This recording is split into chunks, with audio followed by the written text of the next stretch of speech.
and the labor market is at or near maximum employment. Inflation has come down a great deal, but has been running somewhat above our 2% longer run objective. In support of our goals, today the Federal Open Market Committee decided to leave our policy interest rate unchanged.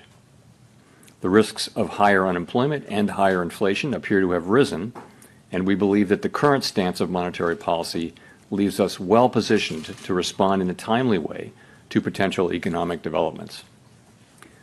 I will have more to say about monetary policy after briefly reviewing economic developments. Pardon me.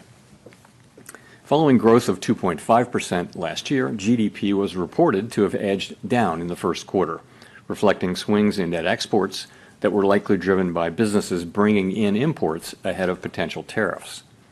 This unusual swing complicated GDP measurement last quarter. Private domestic final purchases, or PDFP, which excludes net exports, inventory investment, and government spending, grew at a solid 3% rate in the first quarter, the same as last year's pace. Within PDFP, growth of consumer spending moderated, while investment in equipment and intangibles rebounded from weakness in the fourth quarter. Surveys of households and businesses, however, report a sharp decline in sentiment and elevated uncertainty about the economic outlook, largely reflecting trade policy concerns.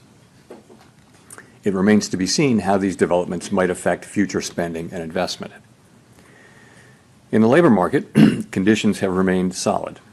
Payroll job gains averaged 155,000 per month over the past 3 months. The unemployment rate at 4.2% remains low and has stayed in a narrow range for the past year. Wage growth has continued to moderate while still outpacing inflation. Overall, a wide set of indicators suggest that conditions in the labor market are broadly in balance and consistent with maximum employment. The labor market is not a source of significant inflationary pressures.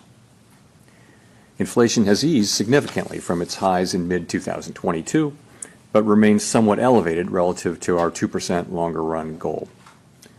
Total PCE prices rose 2.3% over the 12 months ending in March.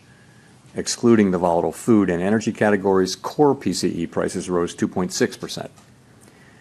Near-term measures of inflation expectations have moved up, as reflected in both market and survey-based measures. Survey respondents, including consumers, businesses, and professional forecasters, point to tariffs as the driving factor.